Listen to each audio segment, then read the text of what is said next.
the next one is relation between mass and inertia. So how can mass and inertia are related?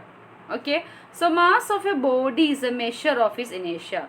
So what is mass of a body in terms of inertia? So mass of a body is a measure of its inertia. If a body has more mass, then in that case it has more inertia. If a body has more mass, it has more inertia.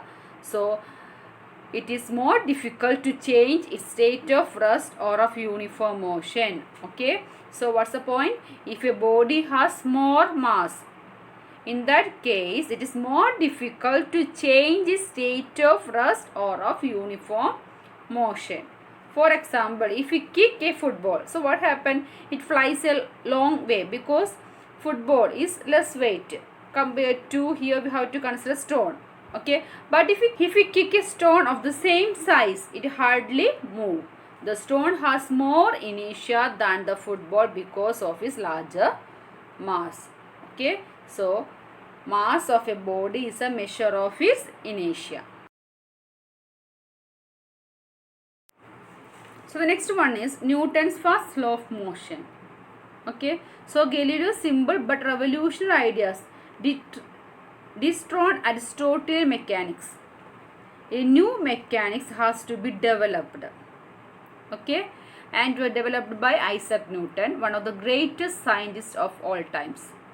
Okay, Newton built and Galileo's ideas and laid the foundation of mechanisms in terms of 3 laws of motion that go by his name. So there are 3 laws of motion. Okay, then Galileo's law of inertia was his starting point, which he formulated as a first law of motion. So his first law of motion is based on Galileo's inertia. Okay, so first law of motion is based on what? Galileo's laws of inertia.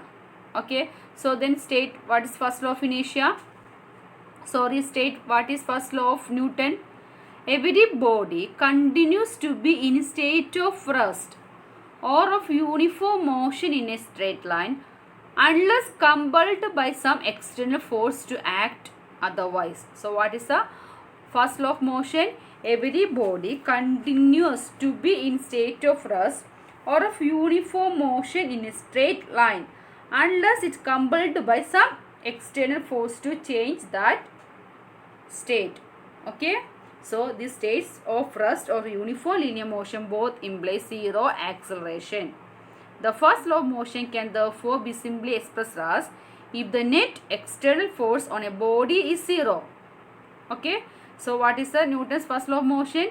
If the net external force on a body is zero, its acceleration is what? Zero. You got the point? If there is no external force, in that case its acceleration is zero. Okay, acceleration can be non-zero only if there is net external force on the body. Okay, so if there is no external force, in that case the body continues to be moving in a uniform motion.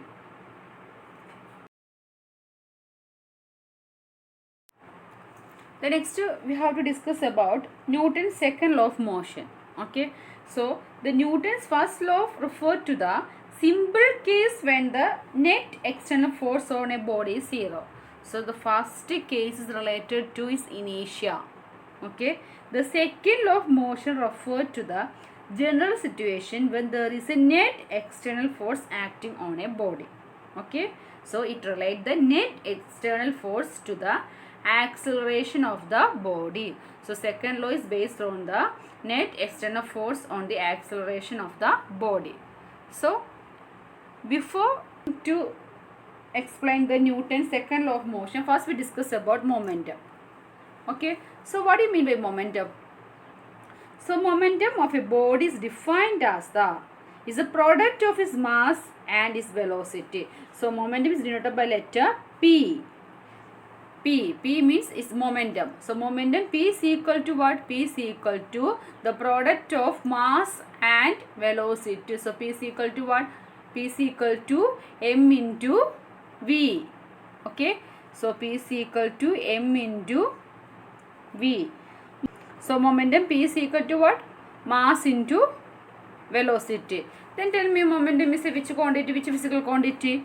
Velocity is a vector quantity, so moment is also a vector quantity. Okay. The following common experiences indicate the importance of this quantity for considering the effect of force on motion. Okay. Suppose a lightweight vehicle and a heavyweight vehicle are parked on a horizontal road. So here we have to consider an examples related with momentum. Suppose a lightweight vehicle, so in that case small car, for example we have to consider small car, and a heavyweight vehicle, for example a loaded truck, okay, are parked on a horizontal road. We all know that a much greater force is needed to push the truck than the car to bring them to the same speed in same time. Similarly, a greater opposing force is needed to stop a heavy body than a rigid body in the same time if they are moving with the same speed. Okay, so here we have to consider a small car and a loaded truck. So in that case, in the loaded truck we need a larger force for moving from one point to another. Okay, so here we needed to push the truck than the car to bring them the same speed in same time. We need a larger force, larger or greater force is needed to push the truck than the car to bring them the same speed in same time. Okay, so this is the first example. In another case, if two stones, one light and the other heavy, are dropped from the top of a building, a person on the ground will find it easier to catch which stone, light or heavy stone. It is easy to catch the light stone than the heavy stone, because what? The mass of the body is thus an important parameter that determines the effects of force on its motion. So once more I repeat, in the first case we have to consider a small car and a loaded truck. So in that case a loaded truck needed a greater force than a small car. For moving one point to another we need a greater force in the case of a loaded truck. In the another case we have to consider two stones. One is lightweight and next one is heavyweight. So we have to catch the lightweight more easier than the heavier weight. So here the mass is one of the most important parameter. So in the third case we have to consider speed is one of the most important parameter. For example, a bullet fired by a gun can easily pierce human tissue before it stops, resulting in casualty. But the case of same bullet fired with moderate speed will not cause much damage. Thus, for a given mass, the greater the speed, the greater is the opposing force needed to stop the body in certain time. Okay, taken together the product of mass and velocity, that is we call it as momentum. So what is momentum? Momentum is mass into velocity. The greater the change in the momentum in a given time, the greater is the force that need to be applied. So what's the point? The greater the change in the momentum, the greater the change in the momentum in a given time, in that case we have to need or we have to apply a greater force that needed to applied. Okay, so momentum and force are related. So the greater the change in the momentum in a given time, the greater is the force that need to be applied. So you have to read some more examples in your textbook. There are so many examples in your textbook related with the momentum and its force. So how momentum and force are related to each other. Okay. On the basis the Newton derived which law? Second law of motion.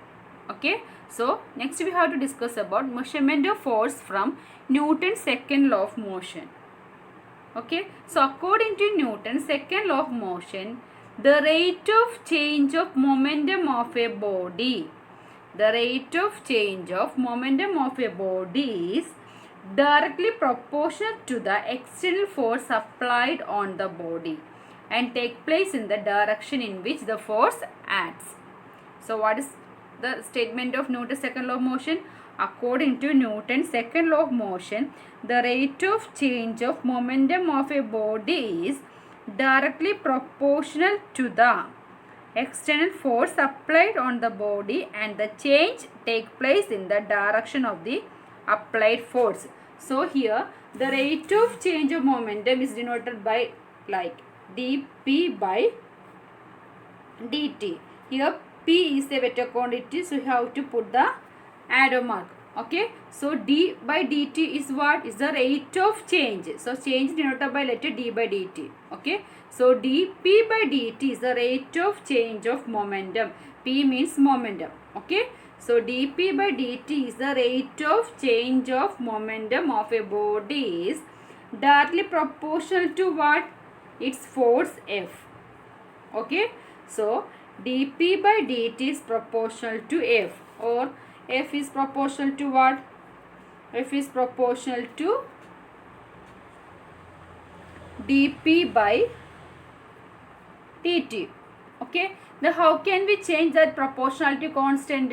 We have to put in a constant term. Okay, so F is equal to what? F is equal to k into what? dp by dt. Okay, F is equal to k into dp by dt. Then substitute the values of p, which is equal to F is equal to k into d by dt of what? P means mass into velocity. Okay, so which is equal to what? Which is equal to k into, then m is a constant. Okay, so you have to taking outside. Mass is a constant for a given body, so taking outside m, then dv by dt. Okay, dv by dt. So F is equal to k into m dv by dt. Then see, dv by dt is what? V means velocity. So it's the change in velocity. Change in velocity is what? Is acceleration. Okay, change in velocity is what? Change in velocity. Change in velocity is acceleration A. Okay, so F is equal to what? K into m into A. Okay, so F is equal to k into m into A. Then we have to put the value k is equal to 1. For simplicity we choose k is equal to 1, so the relation becomes F is equal to what? F is equal to m into A. Okay, so how can we calculate or measure the values of force? Force is equal to mass into acceleration. Okay, so which shows that force is directly proportional to what? Product of mass and acceleration. Force is directly proportional to product of mass and acceleration. That is F is equal to m into A. Then tell me, what is the SI unit of force? The SI unit of force is Newton. Okay, the SI unit of force is Newton. Then tell me 1 Newton. 1 Newton is equal to what? The SI unit of mass is kilogram. So it is 1 kilogram into the SI unit acceleration is what? Meter per second square. So 1 kilogram into 1 meter per second square is what? 1 Newton. Okay. The next one is impulsive force. So impulsive force means a large force acting for a short time to produce a finite change in momentum. We call it as impulsive force. So what is impulsive force? Impulsive force means a large force acting for a short time. Large force acting for a short time to produce a finite change in its momentum. We call it as impulsive force. And also impulse is defined as the effect of a force on a body which acts on it for a short interval of time. So what is impulse? Impulse means the effect of a force on a body which acts on it for a short interval of time. So with the help of an impulsive force, we have to fix a nail on the wall. Okay. And also another example is striking of a football. The football moves because of this impulsive force. Then another example is striking away a ball using a bat is also example for impulsive force. Okay. So then next you have to measure or derive an expression for impulsive force. So you know that according to second law of motion, F is equal to what? F is equal to mass into acceleration.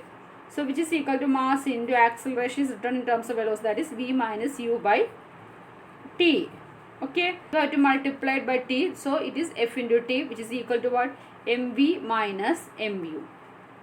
Okay, so here F into T, force into time, we call it as impulse. Okay, so F into T we call it as what? Impulse. Impulse. So impulse is equal to the product of force and the time interval, and also is equal to the change in momentum. Okay, so impulse, which is equal to what? Force into time, which is also equal to what? Mass into velocity. That means what? A change in momentum. M into V minus M into U. Okay, and also one more term. Impulse is a which quantity? Impulse is also a vector quantity, and the direction is same as that of change in momentum. And the SI unit is what? SI unit is Newton second. That is here F means this SI unit is Newton. Then SI unit of time is what? Second. So Newton second. And also one more unit, that means the kilogram meter per second is also another unit. Examples of impulsive force: fix a nail on the wall, you have to strike it strongly with a hammer. Okay, the striking of a football, striking away a ball using a bat. These are the examples for impulsive force. In that case, we have to apply large force for a short interval of time. We have to apply large force for a short interval of time. That force we call as impulse.